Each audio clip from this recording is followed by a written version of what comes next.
161वीं गाथा में यही कहा था। 161वीं गाथा में क्या कहा था कि आबादा काल को छोड़कर जो अनंतर समय है वह प्रथम गुण हानि का प्रथम निषेक है, उसमें बहुद्रव्य देश, और दूसरे निषेक से दूसरी गुण हानि के प्रथम निषेक पर्यंत। अच्छा अच्छा, हाँ ठीक है। ये मैं कंफ्यूज हो गया। हाँ, विशेषणम विधियशादी मणि से ओती, मानी दूसरी गुण हानि के प्रथम निषेक पर्यंत उसी चय को घटाना है ना। जहां तक वहां पहला नहीं आ जाए तब तक तो 32 घटाना, फिर आगे जहां तक तीसरे का पहला नहीं आ जाए वहां तक 16 घटाना, चौथे का जब तक पहला नहीं आ जाए तब तक 8 करके घटाना। ये इस प्रकार से, ये आपको अर्थ में भी सामने है ये। तो ये गाथा की बात जैसी है, जैसा भगवान ने कहा है, जैसा आचार्यों ने बताया अपने को, वैसा इन्होंने लिखा है, और वही माता जी ने समझाया, वही अपन भी समझ रहे हैं, ऐसा बन गया। तो ये हो गई एक तरह से रचना। लेकिन यहाँ पर इन्होंने समझा दिया कि भाई ऐसे यदि रचना हो जाए, ऐसे यदि रचना हो जाए, जैसे मान लीजिए किसी के मिथ्यात्व कर्म बंधा, 1 सागर का बंध गया, 10 सागर का बंध गया, 1000 सागर का बंध गया, अब वो तो फिर 1000 सागर तक उदय में आएगा, तो हमको तो बैठे रहना पड़ेगा, फिर हम आज सम्यक दर्शन कैसे प्राप्त कर लें? तो बोले ये भी संभव है कि वो सारे निषेक जो है वो जड़ भी सकते हैं, उनमें परमाणुओं की संख्या भी। हाँ, अब प्रश्न कर ले। हाँ भाई, यही तो पश्चात उत्कर्ष, मानी ये कह रहे हैं कि ये समय प्रबंध की निषेक रचना का दृष्टांत है। ये कब होता है? बंध के समय होता है। तो पश्चात उत्कर्षण, अपकर्षण और संक्रमण, संक्रमण मानी बदल देना, साता का असाता में, असाता का साता में, यश कीर्ति का ऐस कीर्ति में, ऐस कीर्ति का यश कीर्ति में, अनादेय का आदेय में, आदेय का अनादेय में, इस प्रकार से जो चलता रहेगा आपका, ये संक्रमण कहलाता है। तो पश्चात उत्कर्षण, उत्कर्षण मानी बढ़ जाना, अपकर्षण, अपकर्षण मानी घट जाना, और उत्कर्षण, अपकर्षण और संक्रमण के द्वारा उन निषेक परमाणुओं की संख्या में हीनाधिकता हो जाती है। बंध के समय जितने परमाणुओं का एक निषेक बना था उतने ही परमाणु खिरे, ऐसा कोई नियम नहीं है। ये बात भी साथ में रखना, क्योंकि ये बात यदि नहीं होती तो फिर कोई तप करता नहीं। फिर तो जब आए, जो बंद गया सो बंद गया, जब उदय में आएगा सो जब तक आएगा तो आएगा, क्या कुछ कर सकते नहीं है। तो ये तप करने की बात जो है इसी कारण से बनती है, और तप से ही जो है वो निर्जरा का जो अर्थ बताया है वो तप से ही निर्जरा होती है। इसलिए तप का कितना बड़ा महत्व हो गया, ये गोमचार कर्मकांड पढ़ने वालों को विचार कर लेना चाहिए। अब ऐसा ये समझना चाहिए, मान लो हमने 1000 वर्ष का मिथ्यात्व कर्म, मतलब हमारा आबादा काल है और उदय में आया, उससे पहले हमने सम्यक दर्शन प्राप्त कर लिया। तो जो सम्यक दर्शन प्राप्त कर लिया, तो जो मिथ्यात्व के निषेक हैं वो जब हमारे उदय में आए, आबादा काल में हमने सम्यक दर्शन प्राप्त कर लिया, और वो जो निषेक हमारे मिथ्यात्व के उदय में आए, तो वो कैसे आते हैं? मुझे देखिए, जब सम्यक दर्शन हो जाता है तो सम्यक्त प्रकृति का उदय चलता है, और जो मिथ्यात्व प्रकृति सत्ता में रहती है वो उदय में असर नहीं करती, वो उसका समय पाकर के वो अपने आप खिर जाते हैं। तो इसलिए उनका अंदर में क्या संक्रमण हो रहा है, क्या क्या माने वो मिथ्यात्व जो है वो भी एक तरह से, वो तो तीनों एक ही है ना, दर्शन मोहन एक ही भेद है, मिथ्यात्व है, फिर सम्यक मिथ्यात्व है, फिर सम्यक प्रकृति है। इस प्रकार से अपन ने शुरू में पढ़ा था कि जब बंटवारा होता है तो सबसे ज्यादा मिथ्यात्व को मिलता है, फिर थोड़ा उससे कमती में सम्यक मिथ्यात्व को मिलता है, सबसे कमती सम्यक को मिलता है। तो लेकिन फिर अंदर में इनका संक्रमण या अपकर्षण उत्कर्षण ये सब होता रहता है। तो इसलिए वो मिथ्यात्व जो के निषेक हैं वो अपने आप ही झड़ते रहते हैं बिना उदय में आए। ये उत्कर्षण अपकर्षण से ऐसा होता रहता है। तो अब आपके मिथ्यात्व आएगा ही नहीं, अब मिथ्यात्व का उदय आएगा ही नहीं।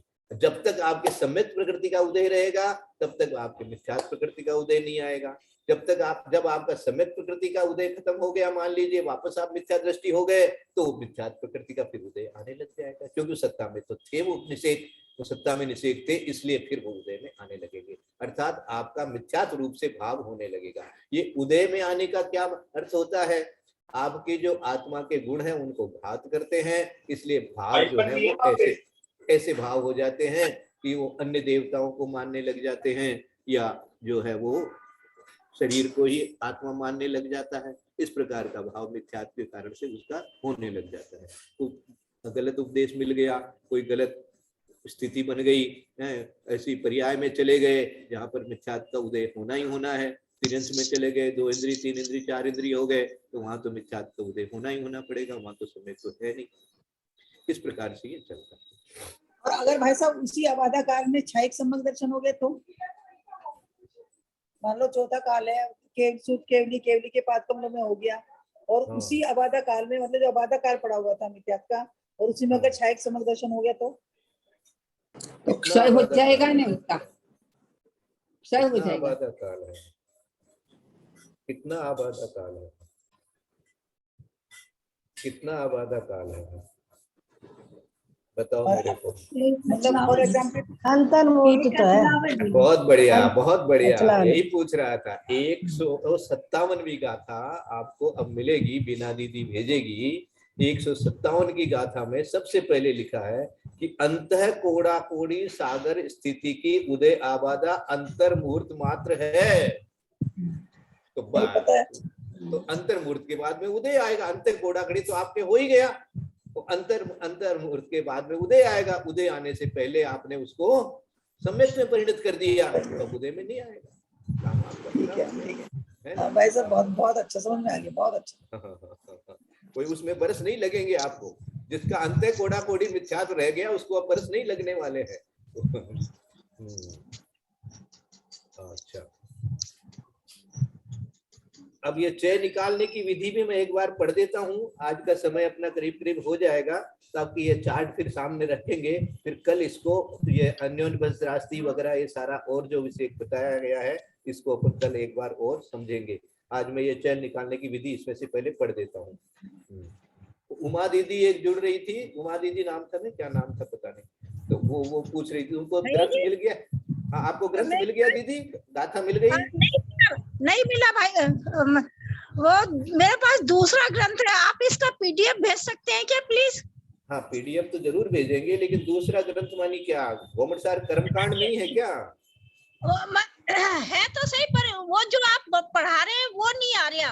वो 157 वो जो आप पढ़ा रहे हैं वो नहीं है, कुछ और है। 162वीं गाथा क्या है? 162 में त्रिगुणा सतगुण, मतलब मनुष्य स्त्रियों का जितना प्रमाण है उससे तिगुना, ऐसे दीदी आप गोमटसार जीवकांड निकाल लिए हैं, वो जीवकांड है। अच्छा, जीवकांड है तो अच्छा मेरे पास, फिर हम मेरे पढ़ रहे हैं पास कर्मकांड, हम पढ़ रहे हैं गोमटसार कर्मकांड। हाँ भैया जी, फिर मेरे पास कर्मकांड का पीडीएफ नहीं है, प्लीज उसे भेज दीजिएगा। कोई बात नहीं, जरूर भेजेंगे, जरूर भेजेंगे। आप मेरे कल से फिर मैं पढ़ूंगी। हाँ, मेरे नंबर में आप जय जिनेन्द्र लिख के भेज देना, ताकि मेरे को पता लग जाए, या सोनू दीदी के नंबर में भेज देना। ठीक है, ठीक है। हाँ, सोनू दीदी के नंबर से जो व्हाट्सएप जा रहा है, उस नंबर में आप अपना जय जिनेन्द्र भेज देना, वो आपको पीडीएफ भेज देंगे। ठीक है, धन्यवाद। हाँ, अब चय निकालने की विधि। निषेक हार में एक अधिक गुणहानि आयाम का प्रमाण जोड़कर आधा करने से जो लब्ध आवे उसको गुणहानि आयाम से गुणा करें।